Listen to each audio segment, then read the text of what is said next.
नमस्कार, नेपाली ट्युटोरियल जोनमा तपाईलाई स्वागत छ। आजको यस पार्टमा हामी सेकेन्ड फ्लोर प्लानको लेआउट गर्छौं। योभन्दा अगाडिको पार्ट तपाईले हेर्नुभएको छ भने कृपया हेर्नु होला, जसमा हामीले फर्स्ट फ्लोर प्लान गरेका छौं। र अब हामी यो भिडियोमा चाहिँ हामी सेकेन्ड फ्लोर प्लानको बेसिक लेआउट मात्रै गर्छौं। ओके, अब धेरै ढिला नगरेर हामी ट्युटोरियलमा जाउँ। त्यसको लागि या तपाईले ग्राउन्ड फ्लोर प्लान अथवा फर्स्ट फ्लोर प्लान अथवा यो ग्रिड लेआउट प्लान कपी गर्नु होला है। अनि यसलाई हामीले कपी गर्यौं। कपी गर्नको लागि CO अथवा CP कपी गर्नु पर्यो र अर्थ मोड चाहिँ हामीले इनेबल गरेका छौं। F8 पनि दाब्न सकियो है। F8 अथवा तपाई यो आइकनको सहायताले पनि तपाई गर्न सक्नुहुन्छ। अब हामीलाई सेन्ट्रल लाइन चाहिँ लक गर्नु पर्यो। त्यसको लागि लक भन्ने आइकनमा गएर यसमा क्लिक गर्दा ठीक छ। त्यसपछि यो डाइमेन्सनहरु हामीलाई चाहिएन, ठीक छ। र यो हाम्रो जुन यो रेक्टेंगल भनेको डेप्थ पोइन्ट हो, यो गाइडलाइन मात्रै हो। सो यसलाई डिलिट गर्दा पनि भयो, नगर्दा पनि भयो। यसलाई डिसिलेक्ट गर्न चाहनुहुन्छ भने शिफ्ट दाबेर सिलेक्ट गर्दा भयो। यो डाइमेन्सन सिलेक्ट भयो र डिलिट। सेन्टर लाइन हाम्रो किन डिलिट भएन? किन भन्दाखेरि यो लक भएको छ, त्यही भएर डिलिट भएन।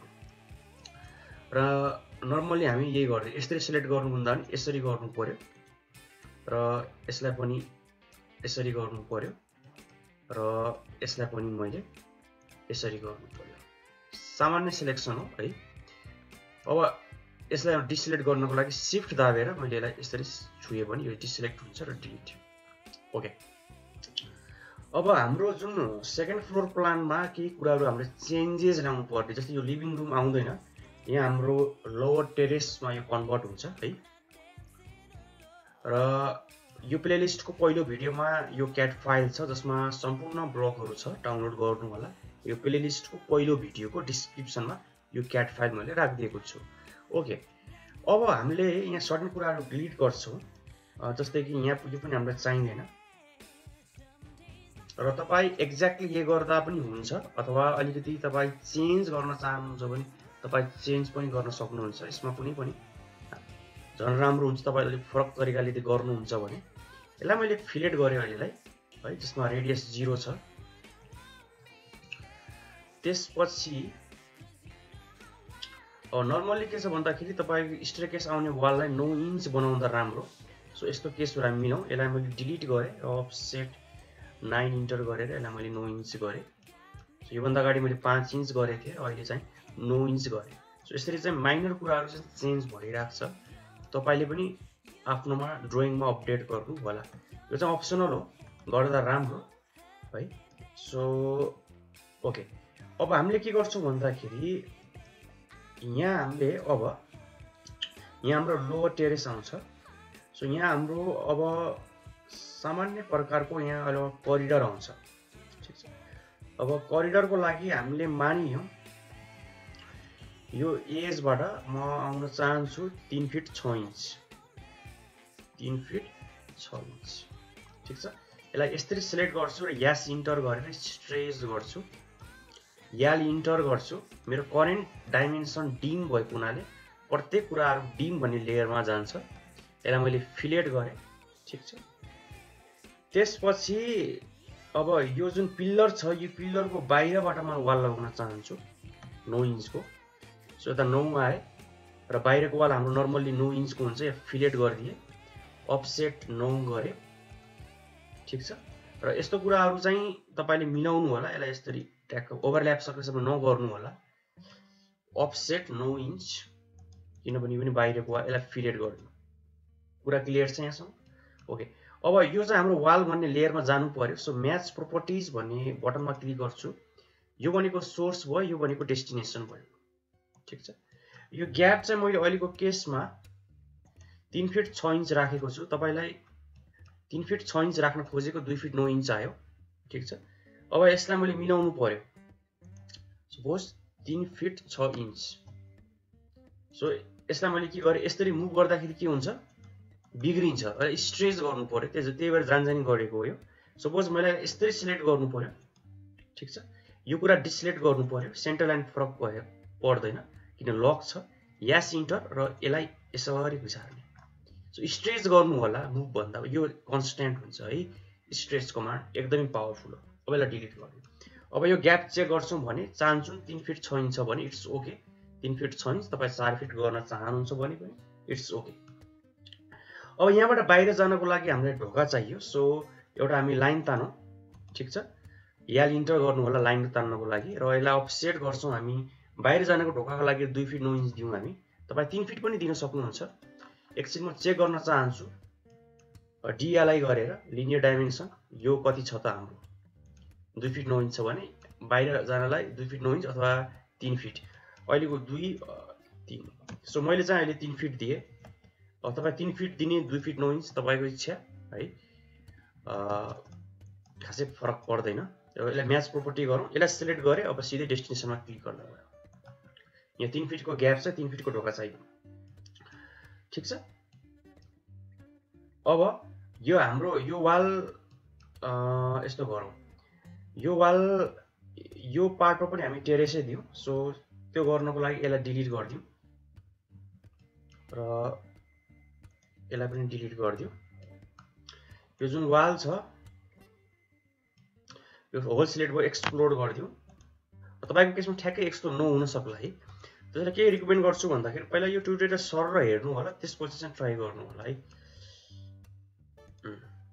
अब चाहिँ यसलाई फिलेट गरिदिउँ, किनभने कति कुराहरू मै अपडेट चेन्ज भइराखेको हुन्छ। तपाईँले पनि फेरि त्यो गर्दाखेरि अलिक बोरिङ हुनसक्छ। ओके, सो अब यहाँनिर ट्रिम गरिदिउँ। अब यस्तो एजहरू आएको मन पर्दैन भने यो जुन छ तपाईँको यो जुन वाल लाइन आछ वालको, यसलाई तपाईँले मुभ गरेर यहाँ राखिदिनुहोस्। अब लेआउट चाहिँ म्युनिसिपालिटी ड्रइङमा लेआउट इम्पोर्टेन्ट छैन है, नाम चाहिँ इम्पोर्टेन्ट छ। भन्नु खोजेको यो लेआउट त्यति इम्पोर्टेन्ट होइन है। ओके, अहिले हामीले ट्युटोरियल भएको हुनाले चाहिँ गरेको, त गर्दा राम्रो हो। लेआउट त्यति चाहिँ कम्पलसरी चाहिँ होइन, ठिक छ। अब हामी यो पिलर हाम्रो आउँदैन, आउन त आउँछ तर एलिभेसनमा आउँछ, काटिँदैन। सो नर्मल आर्किटेक्चर ड्रइङले के भन्छ भन्दाखेरि काटेको कुरा डार्क गर्नु होला, नकाटेको कुराहरू लाइट गर्नु होला भनेर भन्छ। सो पिलर चाहिँ आउँछ हाम्रो, पछि 3D मा हामी क्लियर हुन्छौँ यो, तर डार्क चाहिँ आउँदैन। सो फ्लोर प्लान भनेको त्यही हो, ठिक छ। अब फेरि हामी यहाँ लाइन तान्छौँ। प्यारापेट वाल 5 इन्चको राखेको छु, तपाईँ 9 इन्चको पनि राख्न सक्नुहुन्छ है। So offset 5 inch. प्यारापेट भनेको तपाईँको टेरेसको वाल भयो। म्याच प्रोपर्टिज गरेँ मैले। सो यो भिडियो हाम्रो दुईटा पार्टमा पनि हुन सक्ला, किनभने हामी क्वालिटीमा कम्प्रोमाइज गर्दैनौँ, स्टेप बाई स्टेप जान्छौँ, केही हतार छैन। मिस्टेक पनि म तपाईँलाई देखाउँदै लगिरहेको छु। सो यसलाई कपी गर्छु, सिओ कपी, ठिक छ। अनि यसलाई मैले अब डाइनामिक ब्लकको पनि कुरा आउन सक्छ। सो यो ट्युटोरियलमा चाहिँ म डाइनामिक ब्लकको चाहिँ त्यति कुरा चाहिँ गर्दैन कसरी बनाउने, किनभने हाम्रो च्यानलमा अलरेडी डाइनामिक ब्लकको बारेमा ट्युटोरियलहरू छ। कता कता स्न्याप भए जस्तो लाग्छ भने तपाईँको यो F9 झुकेर दाब्छ, F8 दाब्दाखेरि कहिलेकाहीँ झुकेर F9 दाबिन्छ। अनि तपाईँको ग्रिड स्न्याप मोड हुन्छ, अफ गर्नु होला। अनि F8 दाबेर यसलाई रोटेट गरिदिउँ। र नर्मल्ली बाहिर तपाईँको टेरेसमा जाने ढोका बाहिरै खुल्छ अथवा ओके। अब यो हाम्रो साइज मिलेन। अब हेरौँ है त के भयो। यो ग्याप हाम्रो छ 3 फिट, यो ढोकाको विड्थ छ हाम्रो 3 फिट 3 इन्च। अब यसलाई हामीले कसरी मिलाउने त, हामीले अगाडिको पार्टमा हामीले गरिसकेका छौँ। यो यसको लागि अलाइन गर्नुपर्छ, एएल इन्टर, र यो पोइन्ट यहाँ आउनु पर्यो। यो पोइन्ट फेरि मिस्टेक भयो, यसलाई सुरुवात सिलेक्ट गर्छु, एएल इन्टर, यो पोइन्ट यहाँ आउनु पर्यो, र यो पोइन्ट फेरि मिस्टेक भन्छ, एएल इन्टर, यो पोइन्ट यहाँ आउनु पर्यो, र यो पोइन्ट यहाँ आउनु पर्यो, इन्टर यस गर्नु पर्यो। अब यसलाई मैले मुभ गरेर अलिकति भित्र राख्छु, ठिक छ। यो लोवर टेरेसमा जाने ढोका भयो। यिनीहरू हाम्रो स्पाइरल स्टेयरकेस आउँछ, ठिक छ। यो हाम्रो कमन टोयलेट भयो, यो हाम्रो सामान्य प्यासेज। नर्मली रेसिडेन्समा यस्तो प्यासेज दिएको चाहिँ राम्रो मानिन्न। अनि यिनीहरू हाम्रो दुईटा झ्याल आउँछ। सो झ्याल हाम्रो नर्मल 6 फिटकै राखौँ। सो अथवा तपाईँ आफ्नो हिसाबले पनि राख्न सक्नुहुन्छ। अफसेट गर्नुहोस् 2 फिट, ठिक छ। अनि अफसेट 4 फिट अथवा 6 फिट अथवा 5 फिटको झ्याल राख्नु होला। त्यही अनुसार 3D चाहिँ तपाईँले बनाउनु होला पछि, ठिक छ। अनि अफसेट गरौँ फेरि 3 फिट अनि अफसेट गरौँ 6 फिट। ठीक छ। र टीआर इन्टर गरे र टीआर सिंगल इन्टर डबल इन्टरको मिनिङ तपाईलाई थाहा छँदैछ। सो यो हाम्रो झ्याल भनेको डाइनामिक झ्याल हो जुन चाहिँ भिडियोको डिस्क्रिप्सनमा छ। यो भिडियोको डिस्क्रिप्सन भन्दा पनि तपाईको यो प्लेलिस्टको पहिलो भिडियोको डिस्क्रिप्सनमा क्याड फाइल छ जसमा मैले विभिन्न ब्लकहरु राखेको छु, कृपया डाउनलोड गर्नु होला। र यसको साइजहरु मिलाउन सकिन्छ यो एरोबाट है।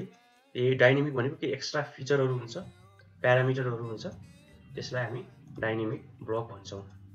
र तपाईलाई म के भन्छु भन्दाखेरि यो जुन तलको लाइन चाहिँ मैले लाइट किन गरे किन भन्दाखेरि यो काटिदैन, त्यसलाई लाइट गरे। यस्तो कुराहरु विचार गर्नु होला है। कतै ड्रइङमा हामी देखिराखेको हुन्छ यो वाल हाम्रो डार्क भइराखेको हुन्छ जुन चाहिँ मिस्टेक भन्न मिल्दैन, तर त्यो चाहिँ फ्लोर प्लान अनुसार त्यो चाहिँ मिस्टेक नै हो। Okay okay. अब यहाँ हामीले जुन ब्लक छ यो ब्लकलाई हामी कपी गर्छौं। ठीक छ। यसलाई हामी सीओ कपी गर्छौं र अर्थ मोड अफ गरेर अहिले हामी यसलाई यहाँ राख्छौं। ठीक छ। लगभग हाम्रो सेकेन्ड फ्लोर प्लान लेखौं। सो यो पार्टमा चाहिँ हामीले सेकेन्ड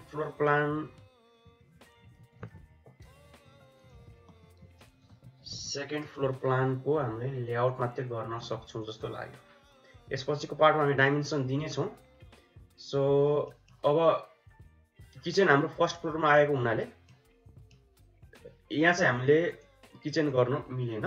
यो दुईटा फ्लोर आफूले युज गर्ने भएको हुनाले यसलाई चाहिँ हामी बेडरुम भनेर लेख्दियौं।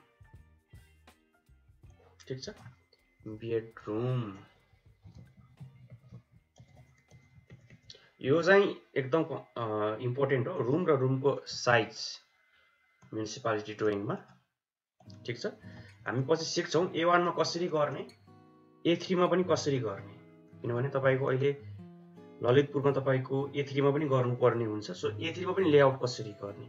सो यो प्लेलिस्ट चाहिँ कम्प्लिट प्याकेज हो। तपाई फर्स्ट टाइम यो भिडियो हेर्दै हुनुहुन्छ भने प्लेलिस्ट पनि चेक गर्नु होला।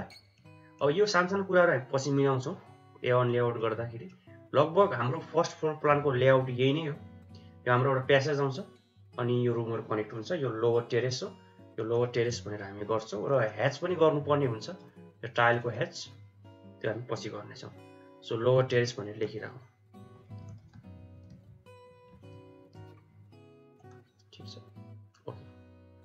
सो यो पार्टमा हामी यति नै गर्छौं। यसपछिको पार्टमा हामी सेकेन्ड फ्लोर प्लानमा फर्स्ट फ्लोर प्लान तपाईले हेरिसक्नु भएको छ भने सेकेन्ड फ्लोर प्लानको डाइमेन्सन पनि तपाई सजिलै दिन सक्नुहुन्छ। त्यही म्यानरमा हामी दिन्छौं र यो पार्टमा हामी यति नै गर्छौं। र यसपछिको पार्टमा हामी सेकेन्ड फ्लोर प्लानमा डाइमेन्सन म्युनिसिपालिटी ड्रइङ अनुसार दिनेछौं। र यहाँसम्म ट्युटोरियल हेर्नको लागि धेरै धेरै धन्यवाद। र च्यानललाई सब्स्क्राइब गर्नुभएको छैन भने कृपया सब्स्क्राइब पनि गरिदिनु होला। धन्यवाद।